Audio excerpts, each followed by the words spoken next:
నమస్తే. నేను ప్రభాకర్ వేణవంక. రాష్ట్రంలో రాజకీయాలు ఎంత రంజుగా సాగుతున్నాయంటే, రాష్ట్రంలో అధికారంలో ఉన్న జాతీయ పార్టీ, కేంద్రంలో అధికారంలో ఉన్న జాతీయ పార్టీలు రెండు చెట్టాపట్టాలు వేసుకొని తిరుగుతా ఉన్నాయని చెప్పి అసెంబ్లీ ఎన్నికల నాటి నుంచి కూడా రాష్ట్రంలో ఒక ప్రచారం ఉన్నది. కాంగ్రెస్ పార్టీ, బీజేపీ రెండు కూడా మిలాఖత్ అయినాయి. అంటే రాష్ట్రంలో ఉన్న నాయకత్వం మిలాఖత్ అయింది. ఈ పార్టీ నాయకులు వాళ్ళకి సహకరిస్తా ఉన్నారు, వాళ్ళు వీళ్ళకి సహకరిస్తా ఉన్నారు అని చెప్పేసి అప్పటి నుంచి కూడా ప్రచారం ఉన్నది. అది ఆ ఎంపీ ఎలక్షన్లో అది ఇంకింత బలపడింది. ఎలక్షన్లప్పుడు, అసెంబ్లీ ఎలక్షన్లప్పుడు కూడా బండి సంజయ్ కుమార్ మాట్లాడినటువంటి మాటలు, అంటే కేసీఆర్ని ఓడించాలి అంటూ ఆయన మాట్లాడినటువంటి మాటలు, ఆ తర్వాత ఎంపీ ఎలక్షన్ల సమయంలో ఏదైతే ఎంపీ అభ్యర్థులను గెలిచే స్థానాల నుంచి వేరే స్థానాలకి మార్చడం, చేవెళ్ల పార్లమెంట్ స్థానం కావచ్చు, అట్లాగే మల్కాజ్గిరి పార్లమెంట్ స్థానం కావచ్చు, ఇట్లా కొన్ని స్థానాల్లో కావలసుకుని అభ్యర్థులను మార్చిరనే ఆరోపణలు వచ్చినాయి.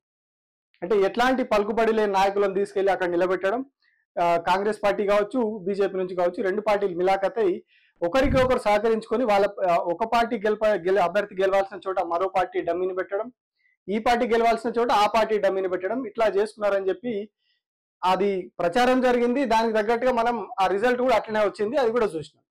సో ఇంతవరకు ఓకే, అక్కడికి జరిగిపోయింది. కానీ కాంగ్రెస్ పార్టీ పాలన కొనసాగుతున్న సమయంలో కూడా బీజేపీ చేసినటువంటి పనులు, ప్రజా సమస్యల మీద వాళ్ళు చేసినటువంటి పోరాటం, ప్రభుత్వ తప్పిదాల మీద ప్రశ్నించే విధానం, ఇవన్నీ కూడా చూసుకుంటూ పోతే చాలా మందికి అనుమానాలు కలిగినాయి. అసలు బీజేపీ ఎటువైపు ఉంది, ప్రతిపక్షంలో ఉందా ఇక్కడ, లేకపోతే కాంగ్రెస్ బీజేపీ ఉమ్మడి ప్రభుత్వం అంటే సంకీర్ణ ప్రభుత్వం ఇక్కడ నడుస్తా ఉందన్న అనుమానాలు కూడా కలిగినాయి. ఎందుకంటే చాలా మంది నాయకులు, ఇంక్లూడ్ కేంద్ర మంత్రి బండి సంజయ్ కుమార్ కావచ్చు, ఎంపీ రఘునందన్ కావచ్చు, ఇట్లా వీళ్ళందరూ కూడా ప్రభుత్వాన్ని పొగడతలతో ముంచేస్తా ఉన్నారు, అద్భుతంగా పాలన సాగుతుంది అన్నారు.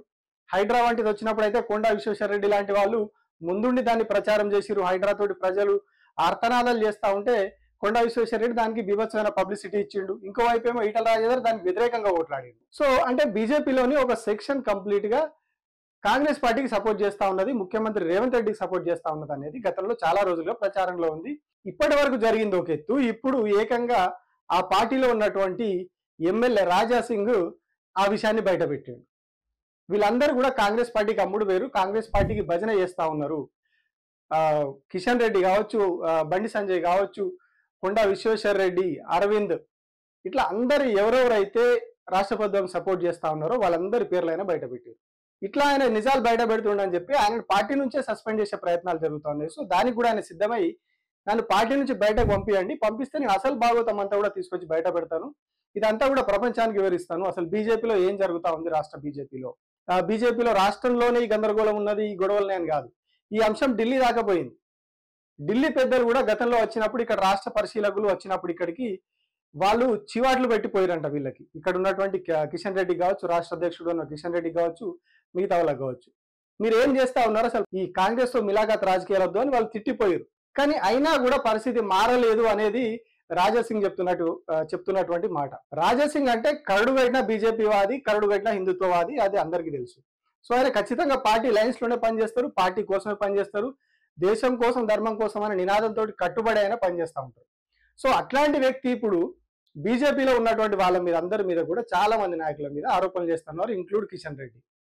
సో దాని మీద వీళ్ళేమో రివర్స్ లో ఆయన మీద చర్యలకు ప్రయత్నం చేస్తా ఉన్నారు. బట్ రెండు పార్టీల మధ్య సంబంధం లేదు, మేము కాంగ్రెస్ ప్రభుత్వం మీద, రాష్ట్రంలో ఉన్నటువంటి కాంగ్రెస్ ప్రభుత్వం మీద పోరాటం చేస్తున్నామని మాత్రం ఆ బీజేపీ ఎక్కడ కూడా క్లియర్ గా చెప్పట్లేదు. ఎవరైతే ఈయన ఆరోపణలు చేస్తా ఉన్నారో ఆ నాయకులు ఎక్కడ కూడా కాంగ్రెస్ పార్టీకి వ్యతిరేకంగా మాట్లాడిన దాఖలాలు లేవు, కాంగ్రెస్ ప్రభుత్వాన్ని విమర్శించిన దాఖలాలు లేవు. భూభారతి అద్భుతంగా ఉందని చెప్పి రఘునందన్ పొగుడుతాడు. కొత్త రెవెన్యూ సదస్సులు, కొత్త చట్టాలు, భూభారతి వచ్చింది కాబట్టి ఒక చిన్న అమెండ్మెంట్ ని రాష్ట్ర ప్రభుత్వం, భారత ప్రభుత్వం తెచ్చినటువంటి అమెండ్మెంట్ ని దీంట్లో చేర్చినందుకు నేను రెవెన్యూ మంత్రి గారిని ఈ సందర్భంగా అభినందిస్తా ఉన్నాను. ఇంకొక విషయంలో అరవింద్ పొగుడుతాడు. బండి సంజయ్ అయితే ఏకంగా ప్రభుత్వం కూలిపోయే ప్రమాదం ఉంది, ఈయనకు ఇబ్బంది వస్తా ఉందని చెప్పేసి ఆయన ఏకంగా ఆందోళన వ్యక్తం చేస్తాడు. రేవంత్ రెడ్డి మీద కుట్రలు చేస్తా ఉన్నారు వేరే వాళ్ళు, ఆయన ప్రభుత్వాన్ని కూల్చాలని చూస్తున్నారని చెప్పి ఆయన ఆందోళన పడతా ఉంటాడు. సో ఇట్లాంటి పరిణామాలన్నీ జరుగుతూ ఉన్నాయి బీజేపీలో, రాష్ట్ర బీజేపీలో. సో దీని మీద ఇప్పుడు రాజా సింగ్ కాస్త సీరియస్ గా, కాస్త అగ్రెసివ్ గా ముందుకొచ్చారు. సో మరి ఇప్పటికైనా రెండు పార్టీలు తెగదెంపులు చేసుకొని, రెండు జాతీయ పార్టీలు మిలాఖత్ అయినా అని చెప్పి జరుగుతున్నటువంటి ఆరోపణలను ఖండించి ఎవరికి వారిగా ఇండిపెండెంట్ గా ప్రజా సమస్యల మీద మాట్లాడుతూ ప్రజా సమస్యల పరిష్కారం కోసం కొట్లాడతారా, లేకపోతే అదే మిలాఖత్ కొనసాగుతూ రాజాసింగ్ నే పార్టీ నుంచి బయట పంపించే ప్రయత్నం చేస్తారా చూడాలి. ఎందుకంటే గతంలో కాంగ్రెస్ లో కూడా ఇట్లాగే జరిగింది. బక్కా జెర్సన్ అని చాలా సీనియర్, పార్టీలో చాలా సీనియర్ నాయకుడిని ఇట్లానే క్వశ్చన్ చేస్తే పార్టీలోకి వెళ్ళగొట్టారు. సో ఆ తర్వాత కూడా ఒకరిద్దరికి నోటీసులు ఇచ్చారు ఇట్లా క్వశ్చన్ చేస్తే పార్టీ. సో ఇప్పుడు సేమ్ బీజేపీలో కూడా అదే పరిస్థితి వచ్చింది. ఎవరైతే వాళ్లకు పార్టీలో తప్పిదం జరుగుతుంది, పార్టీ లైన్ దాటి వ్యవహరిస్తున్నారని చెప్పి రెండు జాతీయ పార్టీలు ఎవరు కంప్లైంట్ చేసినా ఇప్పుడు పార్టీలోంచి బయట పంపిస్తున్నారు తప్పితే ఆ తప్పుని సరిదిద్దే ప్రయత్నం చేయట్లేదు.